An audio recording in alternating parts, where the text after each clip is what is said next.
All right, so this is the Chapter 5 test review. We will have the test tomorrow. All right, first question. Solve the quadratic equation by factoring. So this is a special set of factoring that I think it was like section 2, where we learned 2 special ways to factor. One's called the difference of 2 squares.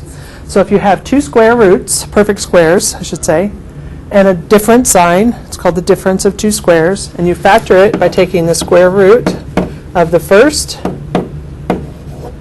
plus the square root of the second, and the same exact terms, right? And then set this equal to 0, and then once it's equal to 0, this can be set to 0, and then this can be set to 0. So subtract 5 and divide by 2, and add 5, divide by 2. So the answers are plus or minus 5/2.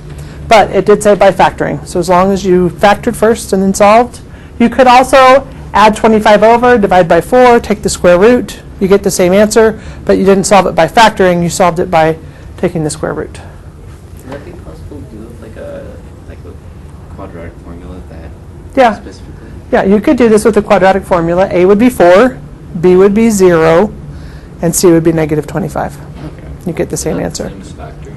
No. No. Okay. Factoring is actually Yeah, finding the factors. that's what Okay. So make sure on the test you're following directions. If it says to solve it by factoring, that's the work I'm looking for. Don't just use quadratic formula for everything. Because I'm testing whether you know how to factor, I'm testing whether you know how to complete the square. So you have to follow instructions to get credit for them. All right, next one. First thing I would always do, anytime your leading term is negative, we want to make it positive. Okay, so we're going to factor out a negative 1. I don't even need to write the 1.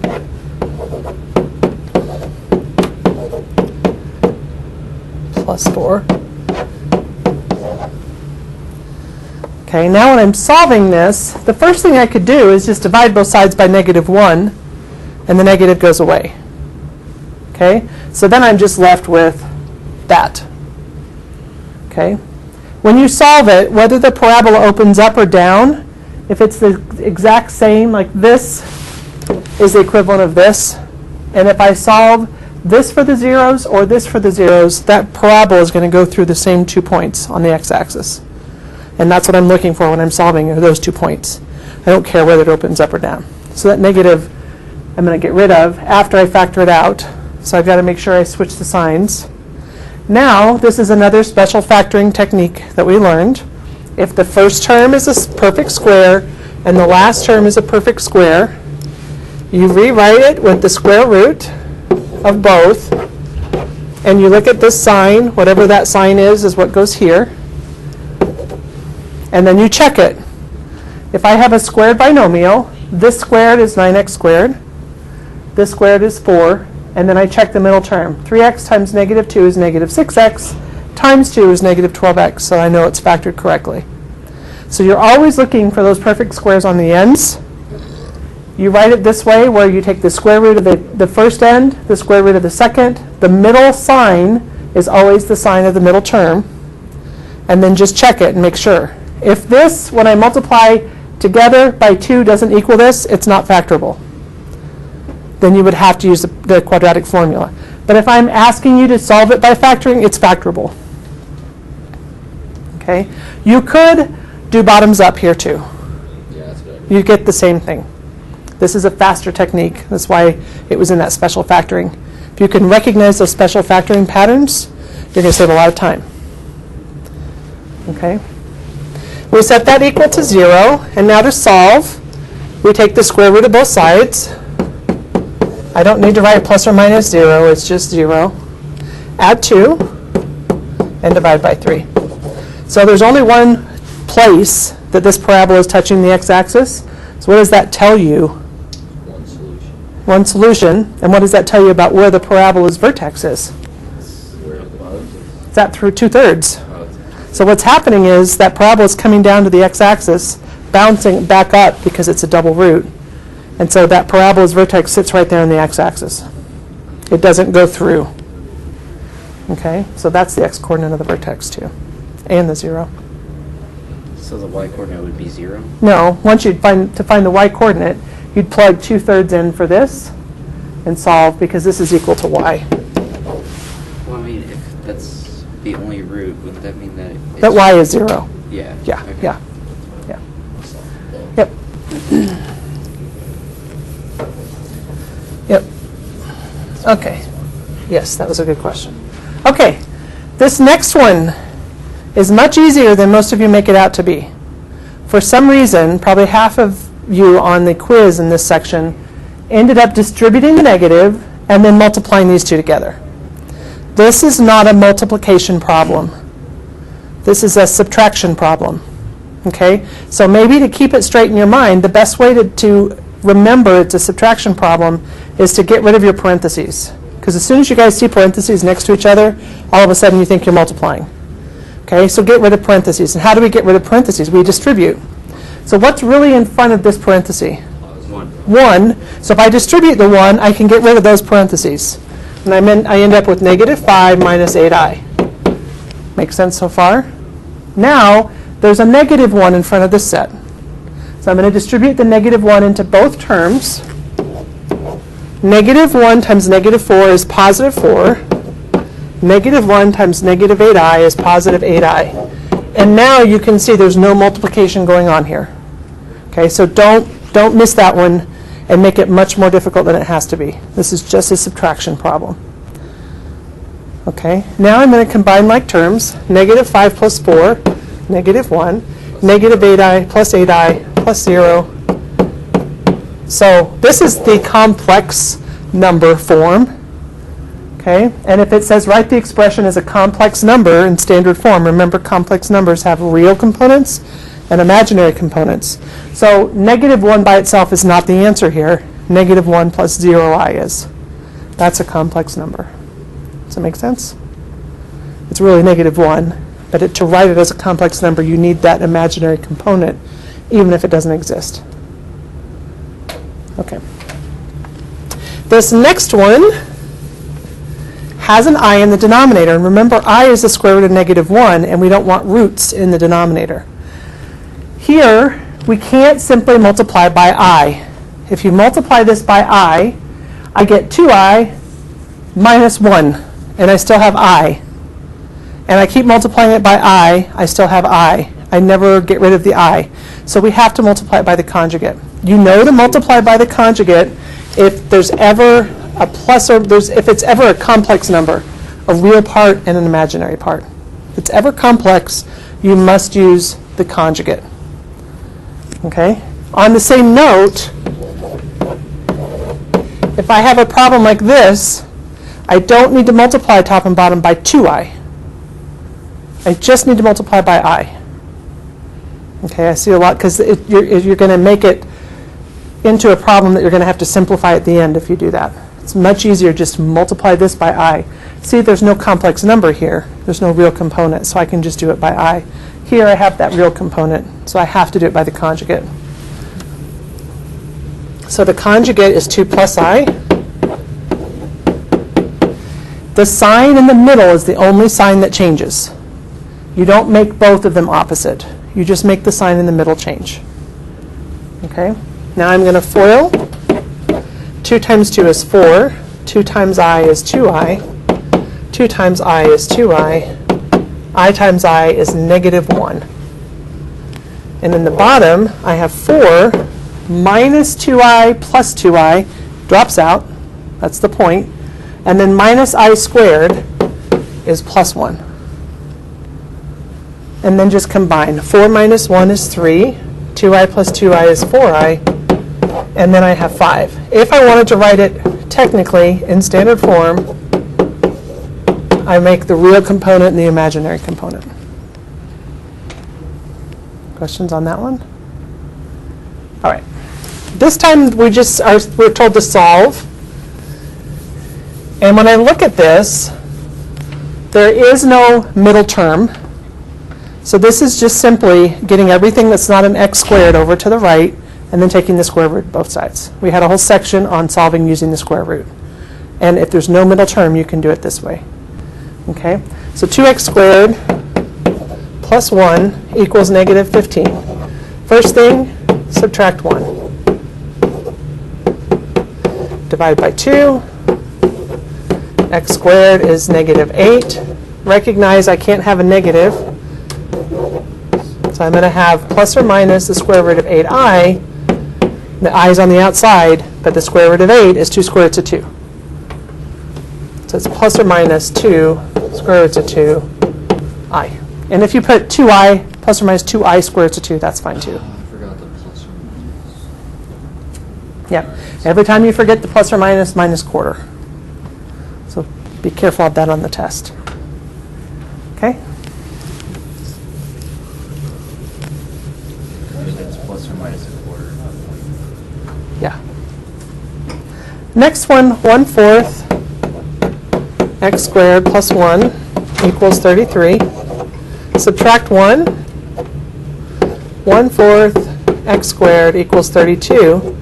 Now, to get x squared by itself, I divide by 1/4, which is the same as multiplying by 4. So 32 times 4 is 128. Well, 128, let's take the square root of both sides. The biggest perfect square I can think of that goes in there is 64. 8 square roots of 2. So it is x equals 64 times 2. The square root of 64 is 8 square roots of 2.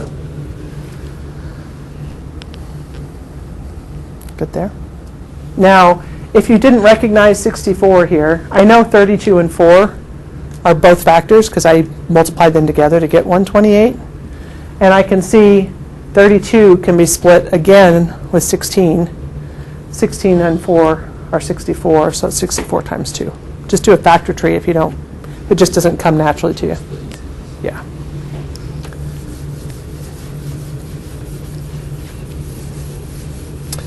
All right, solve the equation by completing the square. So again, follow the directions. Even though we could use the quadratic here, we're not going to.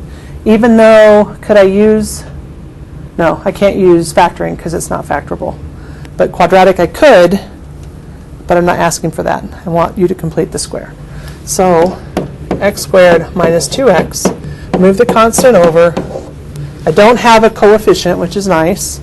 Divide this by 2 and square it.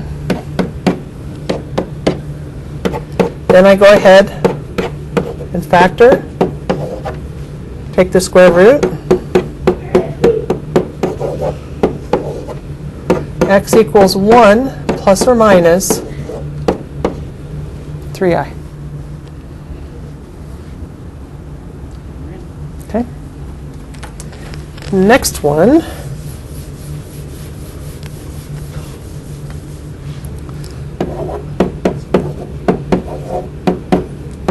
This one's already got it over for me. First thing I could do is just divide both sides by 2.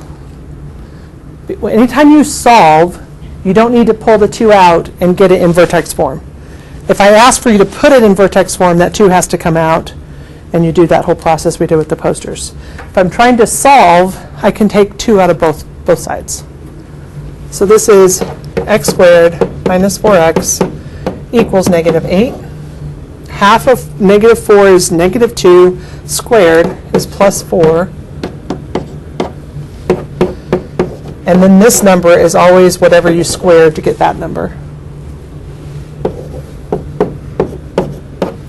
So take the square root. So x is equal to 2 plus or minus 2i. You guys have learned a lot in this chapter, haven't you? Yeah. I'm ready for this to be done. Are you sure?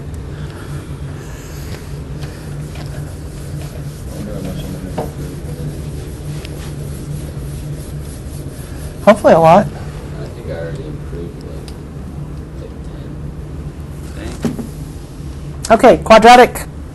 This is graphing. Oh, no, I've got to use the quadratic formula. Okay, so remember on both of these, to use the quadratic formula, your ax squared plus bx plus c equals 0 is the form you start with. So if you don't have it in that form, you must put it in that form before you start. Don't assign A as 1, B as -3, and C as -5. It's got to be ax squared plus bx plus c equals 0 for the quadratic formula to be used. Okay? So the first thing I'm going to do here is write it in the right form. Now I can assign A, B, and C.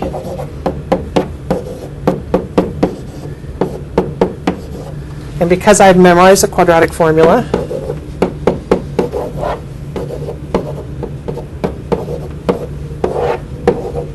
I can just plug A, B, and C in. So negative B is 3. Negative 3 squared is 9. Remember, this number will always be positive, no matter the B, because a negative squared is always positive. Minus 4 times A times C, 5, all over 2. So that is 3 plus or minus the square root of 9 minus 20 is negative 11, all over 2, which negative 11, the only thing I can simplify is with I. 11 is not going to be factored. So it'll end up being 3 halves plus or minus the square root of 11 halves I. If you just wrote like 3 plus the square root of 11I over 2. It's fine. Good there? Yep. Okay.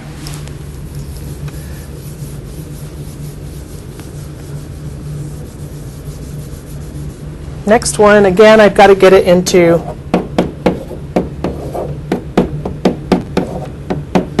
recognize right away I could just factor a 2 out.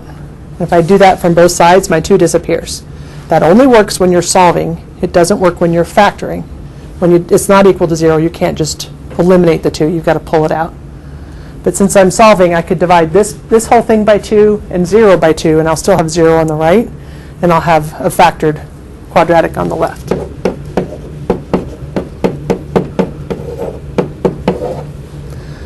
Quadratic, A is 1, B is -4, C is 8.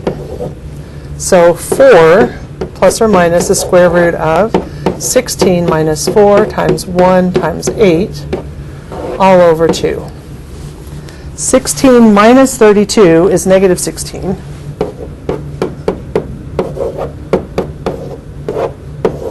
And -16 is just 4i. And then when I divide both of these by 2, it's just 2 plus or minus 2i.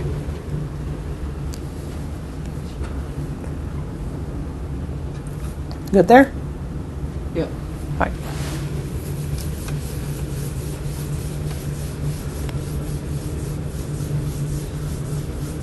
If there's any part of this you're struggling with, my advice would be watch the video, stop it, do the problem yourself, watch it again and see how it's done and see where your disconnect might still be.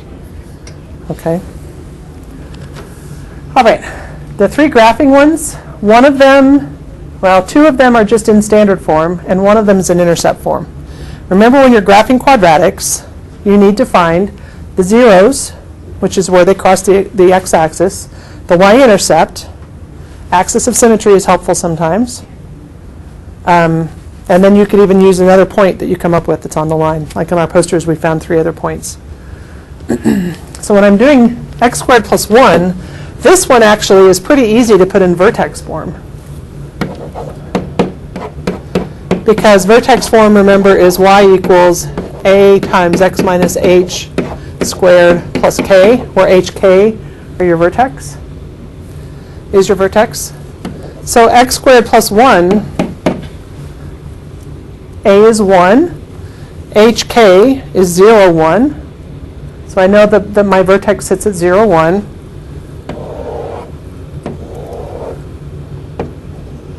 I know it opens up, so that tells me it never crosses the x-axis.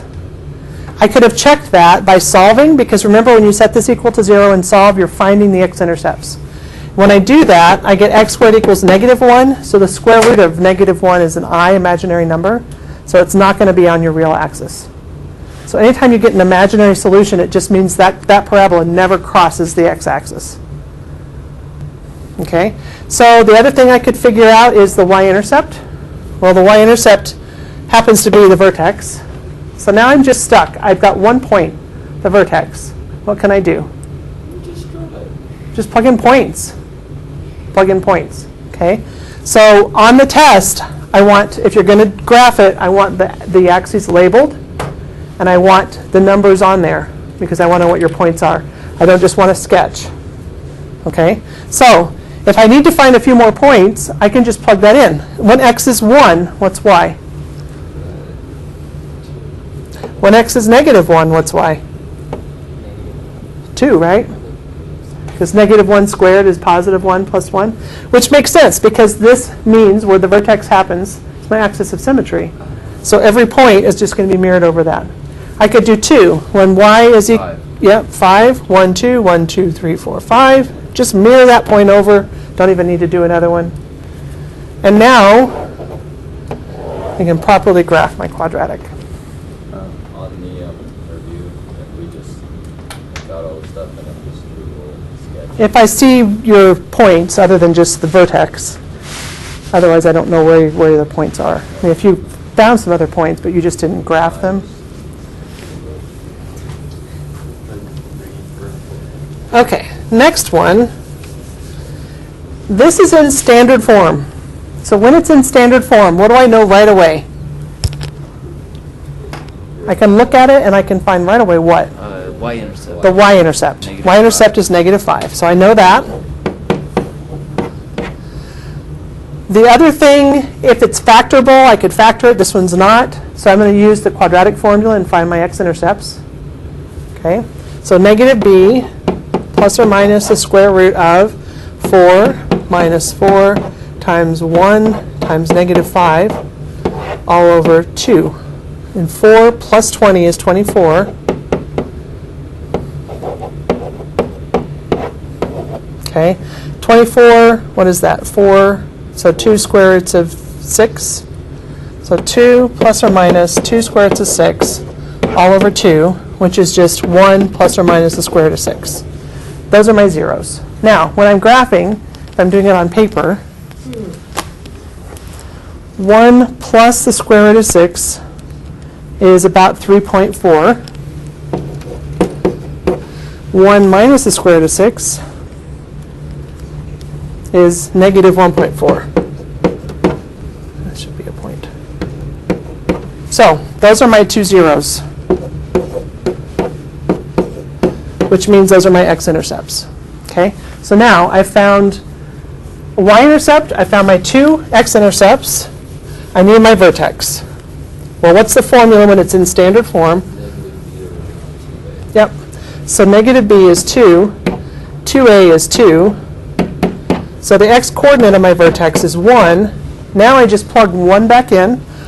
1 minus 2 is negative 1, minus 5 is negative 6. There's my vertex. I can graph it now. 1, 1, 2, 3, 4, 5, 6. I know it opens up. I know my y-intercept is at negative 5. So I know another point is right there because this vertex represents my axis of symmetry, right? And then I can use these points, 1, 2, 3, and a little more, and negative 1 and a little more, and I've got my points to graph it. Okay. Be prepared to get a vertex form problem on the test. Right now you have standard and intercept. There might be a vertex form in there. And with the vertex form, what do you know right away looking at it? Yes, and if I tell you it is something like that, what's the vertex? 2 and negative 3. Negative 2, negative 3. Negative. Be careful there. It's always the opposite sign, negative 2, negative 3. Okay? Then, to find your zeros, you just set this equal to 0 and solve. To find your y-intercept, you just put 0 in for x and solve. So it's a different process, but you can still get all 5 points. Okay?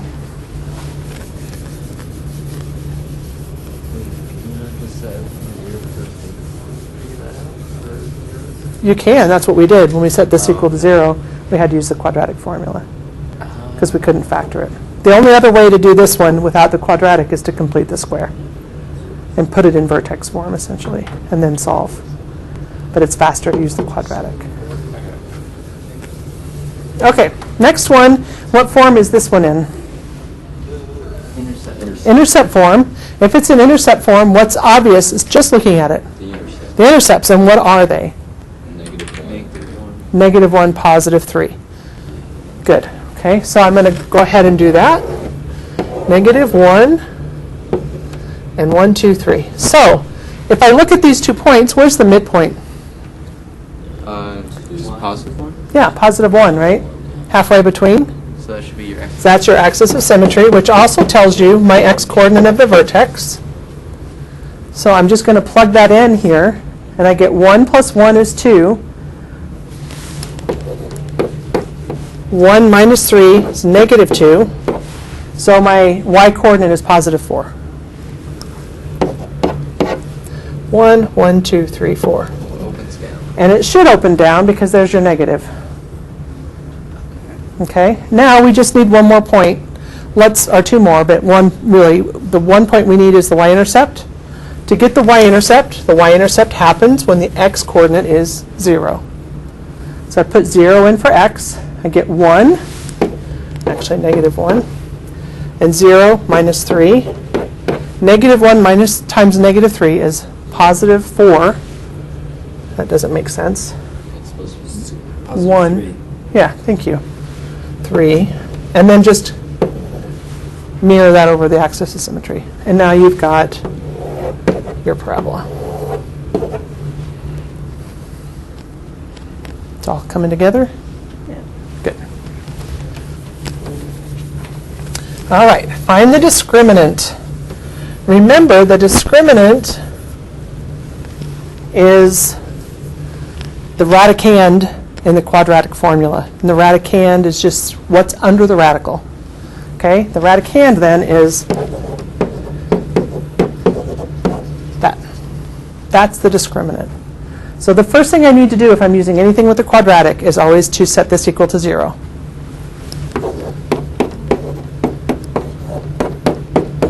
Then I can identify A, B, and C.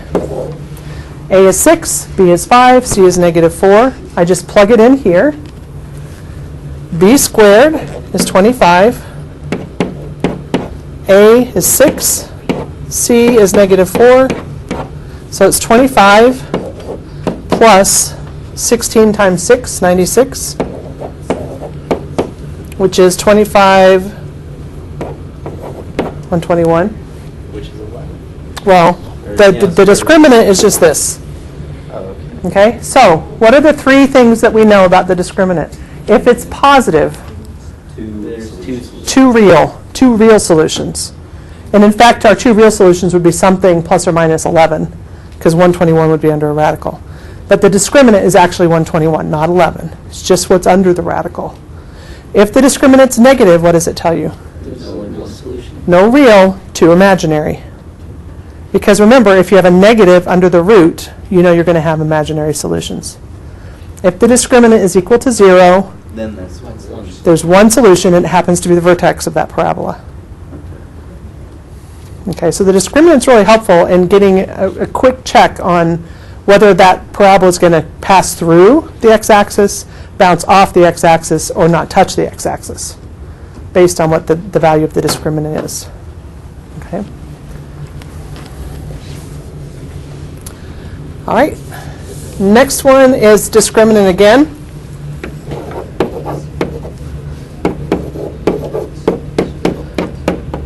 Okay, so I have b squared minus 4ac. Is that what I'm supposed to be doing here? Yeah. Find the discriminant, yes. Okay, so 9 minus 16 times 2 is 9 minus 32, which is negative 23. 9 minus 32, Oh, yeah. negative 23. For a second, I Okay, thought it was 36. discriminant is negative 23. Okay, So I know it's imaginary. That means there's two imaginary solutions.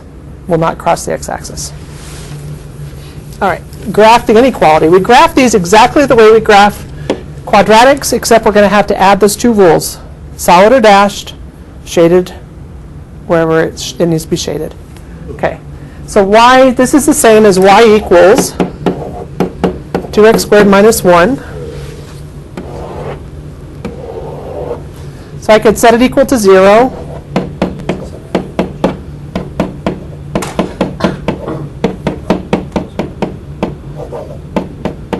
And the square root, I don't need to rationalize. I'm just going to turn this into a decimal. The square root of 1/2 is 0.71. So it's plus 0.71 minus 0.71. I know my y-intercept is -1. So that happens to be my vertex. And then I could just pick one more point. When x is 2, 2 squared is 4 times 2 is 8 minus 1 is 7. 4, 5, 6, 7. Mirror that over, and I've got it graphed. It needs to be solid. And the shading now. Can I pick 0 and 0? The origin. Yes. So 0 less than or equal to -1. Is that true? Yes. Yes. So the shading will be inside. We learned that this chapter? We learned how to graph inequalities lots of chapters ago. We're applying it to quadratics. So wait, how can the square root of decimal be more than the actual decimal? Because the number's on bottom, and it gets bigger on bottom. Anytime the denominator gets bigger, the number gets smaller. Anytime the denominator gets smaller, the number gets bigger. All right, next one. Can we factor this? -3, -2. So now I know the y-intercept and the x-intercepts with one simple step. 1, 2, 3, -2, and 6. Okay. Vertex. Vertex will be halfway between. I don't know. Yes, you did. That doesn't make any sense, though. X minus 3, x minus 2, +2, +3, +6 is my y-intercept. Yeah, it might make sense. Where is my vertex going to be? Halfway between, which is 2.5. I plugged 2.5 in, 2.5 squared, for sake of time. 5.65. Tell me it's in there. 6.25 minus 2.5 times 5 Yeah, that's plus pretty 6, good. -0.25. So there's my vertex. This point I can mirror over. It's 1, 2.5 from there. So it's 1, 2.5 here. And it also should be solid. Now I can also use 0, 0 here. So is 0 greater than or equal to 6? No. No. So that means it's not going to be here. It's going to be on the inside. 0, 0 is not part of my solution. Oh, okay. Yeah. Okay? All right. Next.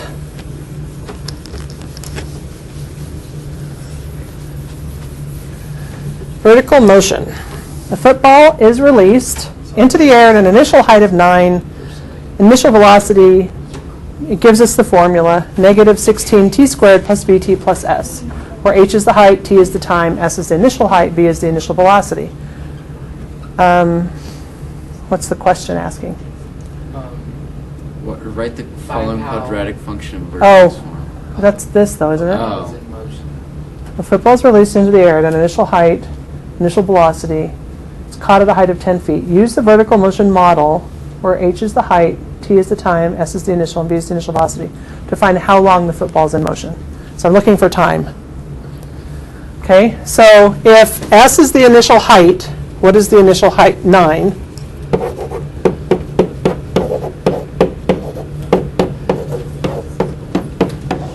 Okay, and I know v is the initial velocity. That's 30. And the football's caught at a height of 10 feet. That's h. And it wants me to find how long, so I'm solving for t. And this actually should be 30t, sorry. So this is a quadratic. To solve it, I've got to get it equal to 0.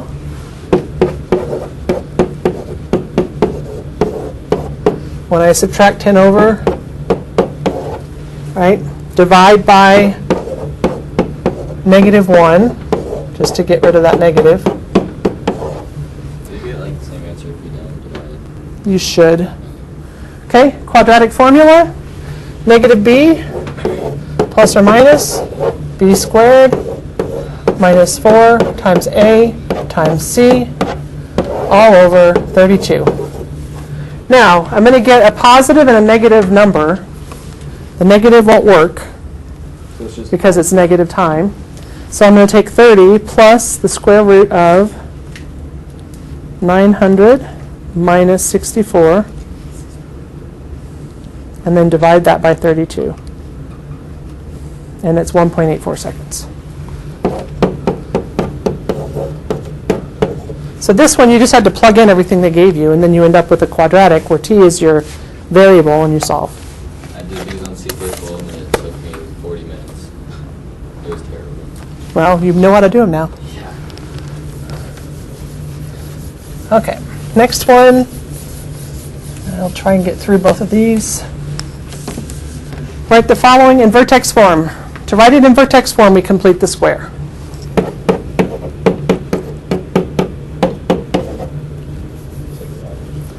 Half of 4 is 2. 2 squared is 4. So that's x plus 2 squared equals 10. Now to get it into vertex form, I just move the 10 back over. And I'm done. So vertex x squared, x plus 2 squared, so it's either this one or this one. And then we look at the axis of symmetry. Well, my vertex is at -2, -10. So my axis of symmetry is x equals -2. So it's A. Yep. You could almost get the answer just looking at the answers. And then the last one, write an equation for a parabola. If they give us the vertex form is that. Plug in the vertex.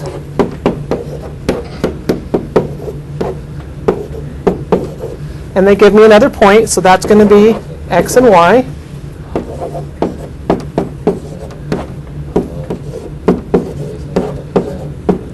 To solve for a. So 5 minus 3 is 2. 2 squared is 4. So 27 equals 4a minus 3. So 30 over 4 is a. Does it give me a decimal? That's not right then. 2 squared is 4. 30 divided by 4. It should be. They all have 6. What did I do wrong? 5 minus 3 squared is 2 squared is 4. 4 times a. Wait, wouldn't that be plus 3? Foil.